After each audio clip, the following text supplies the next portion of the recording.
પછી ચાહે ઝાલાવાડની ધરતી હોય, કચ્છની ધરતી હોય કે પછી સૌરાષ્ટ્રની ગોહિલવાડ હોય, એવી માં ભગવતી 9 લાખ લોપડિયાળીને જ્યારે યાદ કર્યા કે જીન પેટ ધારી જીવ કાયા જોગ માયા જન્મતી તપતી પરી તાપ તે પર જગત હવ નમતી હતી, પછી ખમકાર કરતી ખોડલી આજ તારા પથ્થર ગુણ ગાતા રહ્યા, અણમોલ ચણા માં ભગવતી આજ દિવસ ક્યાં દાતા રહ્યા. એ માં ભગવતીને યાદ કર્યા. પણ એક જ મુદ્દો તમને આપું, ધ્યાનથી સાંભળજો. ઝાલાવાડની ધરતીનો કોઈ અભણમાણા હોય કે કાઠિયાવાડની ધરતીનો અભણમાણા, પણ હજી સુધી ક્યાંય પાછા પીડ્યા નથી. ગામડું તો ગામડું છે, પછી નગરા હોય તોય ભલે, અમારું જમરાળા હોય તોય ભલે, કોઠા હુજ આપણા ગામડામાં છે. એટલે કવિએ ગામડું હરજ્યું. ગામડામાં ભલે ધૂળ ઢેફાને પાણા હોય, મોટા મોટા ફળિયા હોય, બળદના 2 જોટા હોય, ભીતે ભીતે સાણા હોય, તોય ગામડાની માલપા મળવા જેવા માણા હોય. બાપ, આ ગામડામાં આવો તમને મજા આવે. મને એક જણે પૂછ્યું તું ગામડામાં શહેરમાં ફેર શું? મેં કીધું ઘીન ગાંઠ જેટલો. અમારે ગામડામાં કે નાનું ખવરાવે મોટું. આપણે સાસુ પીવા કેવી, પણ આજ જે અમને બચડી ભાતના ભોજન જમાડ્યા. બાકી અમદાવાદ જેવી સિટીમાં મહેમાન થાયજો, ભેંસના ડોલા જેવી વાટીક્યું જ હોય. શાક મૂકું, 2 રોટલી કાગળ જેવી મૂકે, ત્રીજી ચીપિયામ પકડીને આવે, જાણે ઉંદડીને પકડીને આવતો હોય. ત્રીજી શેલી લેવી જ પડશે. રોકાઈશું તો લોટ હોત બંધવશું તને, અને બટેકા લેવાય મોકલશું બજારે. મૂકું મૂકું કરીમાં અમારું ગામડું છે ને વાટીક્યું ભરી દે મારો બાપ. મહેમાન ગતિ આપણા ગામડાની છે. એટલે કવિએ ગામડું હરજું. મહેમાનોને માનવી ખવરાવીને ખાય, ભેદું મેકરણ ભણે હાથ મારો ઠાકર રાજી થાય. આવતડાને એંધાર અને મળવામાં માઠપ કરે, ગાવ પાથર છે પ્રાણ હાચું હોરઠિયો ભણે. પણ ગામડાનો અભણ માણસનો એક મુદ્દો ધ્યાન રાખજો.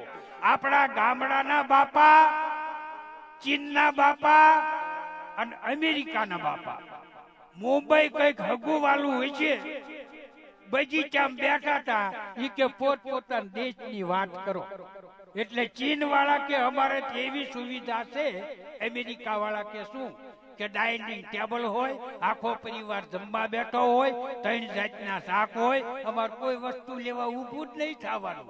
અમેરિકા વાળા કે તો ઈ કે ચાપ ડબ્બો ડીશું આવે, જેન જે ભાવે શાક લે, નો ભાવે ચાપ ડબ્બો ડીશ પાછી જાય. અમેરિકા વાળા કે પાછી જ જાય. આપણા ગામડાના બાપા આમ જ બેઠા એ સાંભળતા હતા. અમેરિકા વાળા કે પાછી જ જાય, ચીન વાળા કે હા, અમેરિકા વાળા કે અમારા આથી વિશેષ સુવિધા છે. ડાઇનિંગ ટેબલ હોય, આખો પરિવાર જમવા બેઠો હોય, 3 જાતના શાક હોય, ચાપ ડબ્બો ડીશું આવે, જેન જે ભાવે શાક લે, નો ભાવે ચાપ ડબ્બો ડીશ પાછી જાય, પાછી તે પેલા ઠલવાઈ જાય. પછી આપણા ભારત વાળા બાપા કે સાંભળજો, ભારત વાળા બાપા કે તો પેલામાં ઠલવાય. આવો અમાર ભારતમાં ગોળ લાકડાનું ટેબલ હોય, આખું કુટુંબ ખાવા બેઠું હોય, અમારે 3 જાતના શાક હોય, એમાં ભરેલા આખા રીંગણાનું શાક હોય, ચાપ ડબ્બો ડીશું આવે. આખા રીંગણાનું શાક જેને ભાવે લે, ન ભાવે ચાપ ડબ્બો. આખા રીંગણાની ડીશ પાછી જાય, રીંગણા પાછા રીંગણીએ ટીંગી જાય. હવારમાં જોવો ટીંગાતા હોય, ક્યાં એ દીકરા મારા અહીં જોવા આવવાના. જે ઠપકાર્યું આપણો કાઠિયાવાડી પાછો પડ્યો જ નથી મારો બાપ. ઈ ના એ બાપા હાલ્યા આવતા, ચા પાછો એક જણો ભટકાણો, હિન્દી વાત કરી. આપણા ગામડાના બાપા કે ક્યાં રહેતા હે? ગામડાના બાપાએ હાવી બાયું ચડાવી, તું ક્યાં રહેતા હે? બોલો કે હું તો દિલ્હી કે પાસ આગ્રા. આપણા ગામડાના બાપા કે હમ તો સાવન કે પાસ બાબરા. બોલો ગોઠું ખાઈ ગયો. બોલો ભાઈ, હા, ગામડું ગામડું છે, ક્યાંય પાછું પડે નહીં મારો બાપડીઓ. હજી હુજી કોઠા હુજ વાળું ગામડું ઈ આપણા ગામડાની મજા છે. પણ ખરેખર બેને જ્યારે જમાવટ કરી પણ વિશેષ સમય નહીં લેતા. આપ તો સાંભળો એમ ના નથી, સાંભળો હતો. શ્રાવણ મહિનામાં મારા ગામમાં રણજીતજી મારે ભોળાનાથના દર્શન કરવા પગથિયા ચડવા 70 વર્ષ ડોહીમાં હેઠું ઉતરવું. મન કે લે આ તો બદામની પરસાદી ખાઈ ગયો મૂકે કોઈ. 15 દી આપી 16મા દિવસે માજીને કીધું 15 દી મને કાજુ બદામની પરસાદી દો છો ઘરે આપતા હો. ઈ કે તાર દાદાને આપું, છોકરાને આપું છું. મેં કીધું તમે ખાતા હો? ઈ કે હું ખાઉં છું, દાંત નહીં ને સગડાવીને તને આપી દઉં છું. 15 દી આઠનું કવરાવી ભાઈ.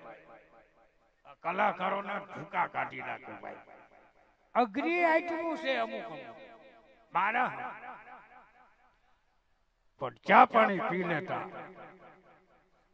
વિશેષ સમય લેવો જ નથી મારો બાપુજીઓ. કારણ કે અમુક સમય અમને ખ્યાલ આવે.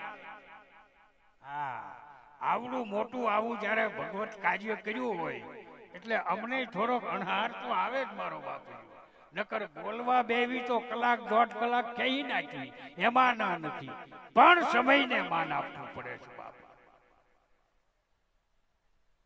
આવું ભગવત કાર્ય અને એક એક વ્યક્તિએ તમતોડ મહેનત કરી છે બાપ. અને બાપા તમને બમણું આપશે ગમે એ ધંધામાં. અહીંયા તમે બધા ઘોર કરો છો પ્રેમથી, ભાવથી, હેતથી અને આનંદથી તમે બધા આપો છો. યા ભજનદાસ બાપો તમને ઈ ગમે ઈ ધંધામાં બમણું કરીને જો પાછું ન આપે ને તો પછી હું અહીંથી બોલવાનું બંધ કરી દઉં મારો બાપડીઓ. આપી દે ગમે ઈ ધંધામાં બમણું કરી દે છે. એનો લાભ થઈ જાય ઈ કોઈનો જમા રાખતો નથી બાપ. કારણ કે તમે બધાએ આપ્યું છે અને એની કઈ કૃપાએથી આ મંડપ ખોરાય. હું તમે શું કરીએ છીએ બાપ? એની દયા છે. પણ વય નાની ને અકલ વધુ. નાની ઉંમરની માલિપા ભજનની દુનિયામાં, લોકગીતની દુનિયામાં જેનું જબરું નામ છે, કચ્છ, કાઠિયાવાડ, હાલાર, બરડો, આ બધા પ્રાંતમાં જેનું જબરું નામ છે એવા લોક ગાયિકા જેના ભજન લોકગીતો સાંભળવા મને તમને ગમે એવા રિંકલબેન મકવાણાને વિનંતી કરું કે આવો મારો બાપડીઓ અને એમને મોજ પડે એવા ભજનો લોકગીતો લઈ તમારી સમક્ષ આવે. અમારે રિંકલબેન મકવાણા એકદમ જોરદાર તાળીના ગગડાટથી ઉઠાડ્યો ભાઈ. આય ભાઈ આવો વધારો. એક સન્માન બાકી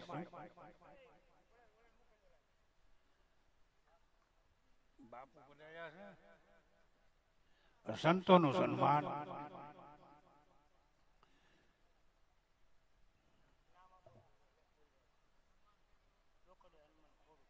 વાહ. રોકડિયા હનુમાન ખોડોથી રાધેશ્યામ બાપુ પધાર્યા છે. એમનું સન્માન કરવા અમારે સુરેશભાઈ ટીમ્બલને વિનંતી કરું. હાર અને સાલથી બાપુનું સન્માન કરશે જોરદાર તાળીઓના ગગડાટથી. વાહ. રોકડિયા હનુમાન જમડટ જાંબુ વાન નલ અંગદ સુગ્રીવ નોરયા પણ તું તો હજી લગ હનુમાન ઈ તો કાયમ બેઠો કાગડા. ઈ હનુમાનજી મહારાજના મંદિરના મહાન એમનું સ્વાગત એમને જોરદાર તાળીના ગગડાટથી વધાયેલો. સંત નો હોત સંસારમાં તો ધની જાત બ્રહ્માંડ પછી જ્ઞાન કેરી લહેર છે સંતો ઠારત ઠામો ઠામ. બળ્યો ને ધલ્યો હાથમાં સંતના ચરણે જાય તો જ્ઞાન કેરી લહેરીમાં હોતો તરત ટાઢો થાય. મોહને માયા તણો જેને હૃદયને લાગે રોગ ઈ સંત સમરવા જોગ.